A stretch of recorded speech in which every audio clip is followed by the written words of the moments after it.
in the business. Ego. The ego. That's ego. Ego. Ego hit y'all with another one.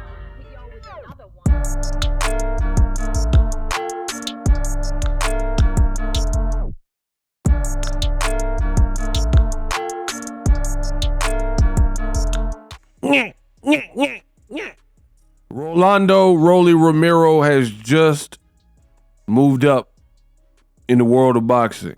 He is a champion. Jaron Ennis is not. I know this may be confusing to you, but trust me, stay tuned to this end of this video and you will understand what is going on in the world of boxing and boxing news. I got y'all. What up, Fight World? It's your boy Ego, and I'm back with some more boxing. We got some new information. Rolando Romero, he is a champion again. Tank Davis's resume is aging like fine wine. You have another champion after Tank has already beaten him. Now, let me explain how this happened and what really happened. What transpired here. Rolando Romero fought Ryan Garcia at Fatal Fury Times Square on the Turkey card, and it was for the WBA regular belt. It was a pretty much like an interim belt. The full champion was Jaron Ennis. However, and there is a big however, Jaron Ennis, the day before Brian Norman's sensational knockout over Jin Sasaki in Japan, Boots announced that he was moving on up to 154 pounds. Had this whole big story about he had checked with his doctor. His doctor informed him that he's not really training and fighting to his fullest capabilities and potentials because pretty much he's draining himself, dehydrating himself, negative on the body, and he's probably cutting too much weight.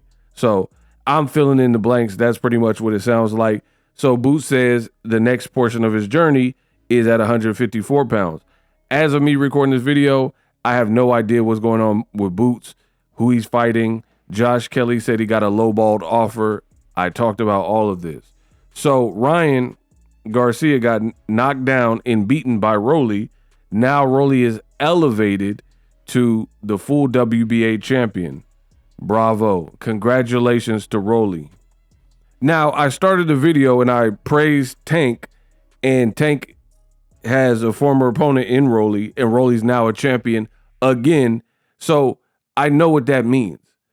A lot of people are going to hate and they're going to act like stranger things haven't happened in the world of boxing, and they're going to hate on Rolly because Rolly keeps finding a way to reinvent himself and he's a champion again. And then to add insult to injury, it's a former Tank opponent, and we know how the usual suspects, the resistance and old media, how they're super negative on Tank. So it's a double whammy. Tank resume blossoms. Rolly, his opportunities, I want to say blossoms, which I'll talk about in a second. Why do I say that? Because Manny Pacquiao just had a draw with Mario Barrios. So if Mario Barrios fights Rolly, and I talked to Rolly years ago, and I know he sparred Mario Barrios in the past. I know that for a fact, right? So the two have sparred before, and now fast forward to the future, they've evolved as fighters, and they happen to be in the same division. Rolly's now a full champion, and Barrios is a champion. So now PBC could really make that fight and make a unification between two welterweight champions. That's option one.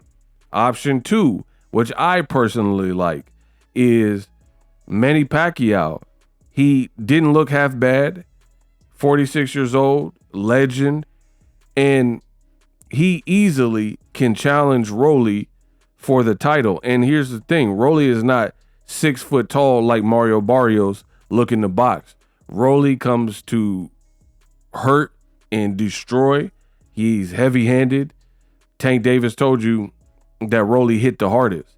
So that would be a huge opportunity for Rolly to try to fight a legend like Pacquiao. I believe the Lord, he blessed me with more years in that game of boxing, and my fight with Ricky Hatton, I had to knock him out, right?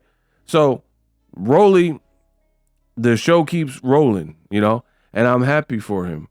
So I'm very curious to see what transpires next. Again, there's different ways you can mix and match people. I will say the welterweight division, which is known to be a glamour division, right now it's probably like one of the weakest it's been. Like, meaning you look at prime welterweights in the PBC run, they had everyone but Terrence Crawford. You had Ugas, who was relevant. Sean Porter was doing his thing. You had Keith Thurman, Danny Garcia. At a point, you had Robert Guerrero. You had Berto.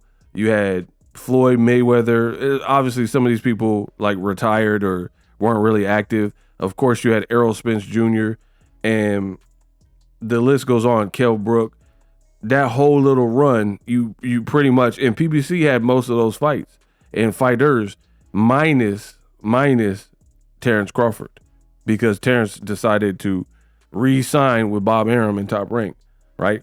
So for me, I think the division, it needs a facelift. It's not popping like when Arrow was trying to unify and, hey, man down, hey, start that cap. And he wanted to clean up his side of the streets, because you had Broner there, you had Mikey Garcia, just a lot of names in or around the division, and it made the division fun. It made it fun. But right now, Stanionis just lost. Crawford left. Errol Spence, we don't know what's up with him, but he probably can't make 147 anymore. Jaron just left. Virgil Ortiz just left. You know what I mean? It's no longer the same division. So the best we can get is to try to reshape the current division with what you have. Barrios, Brian Norman. Brian Norman's fighting Devin Haney. That's a good fight. I like that. I'm not mad at that. And then since Brian Norman and Devin Haney are fighting, let's get some Barrios Pacquiao rematch. Pacquiao Rolly versus Barrios. Great fight. So I like it. Different ways to mix and match and kind of think it over. Bad news for Jaron Boots Ennis, in my opinion, because Jaron Boots Ennis, I mean, he lacks the signature name. We'll see if he can get at 54, but I'm not talking about 54 because I don't know who he's going to fight and I can't foreshadow the future. All I know is right now at 47, he said he wanted to be undisputed, and he didn't do that. You unified with one fighter, not a big name, and you know what I mean? Like, let's be real. Let's be honest real quick. If Rolly gets a Pacquiao fight, you could really make an argument. I'm not even being funny. I'm not talking about if Rolly fought Boots, so don't try to bend my words and misconstrue what I'm saying. But if Rolly fights Pacquiao and defends his title against Pacquiao, which is definitely plausible, then if he wins and gets a name like Pacquiao, you could really say that Rolly has a better resume than Boots Ennis, right? Because Rolly will have fought Pitbull, Tank, at welterweight Ryan Garcia, and then also Pacquiao. That's like 4 names. You can't name 4 people that's better than Ryan Garcia, a potential Pacquiao, Tank, and a fight with Pitbull Cruz. Now, I understand some of those fights are at 140, and you also have to add in Ishmael Barroso, at 140. But I'm just saying, like, career-wise, Rolly was at a different weight division, and he's finagled, and he keeps finding himself in these positions, and he's good on the mic, pause, and he's fun to watch. So he's being rewarded. He always comes to fight, and he really, to be honest, he actually earned it. Like, I understand people said, oh, Tank whooped him, and people said, oh, Barroso was winning, and they didn't like how that fight ended. Pitbull Cruz definitely got with him, but he said he needed to move up and give his body a break, and he fought the fight he needed to fight with Ryan Garcia.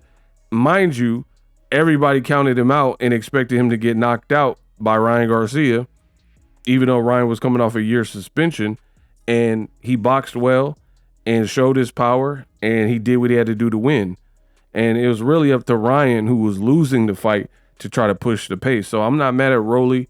Get in where you fit in and, you know, keep making noise. Fans like him. Fans either rooting for him, rooting against him. Now he's a champion, so he just gave you something else to be mad at. For more boxing news, subscribe. I'm the best in the business, and it's not even close.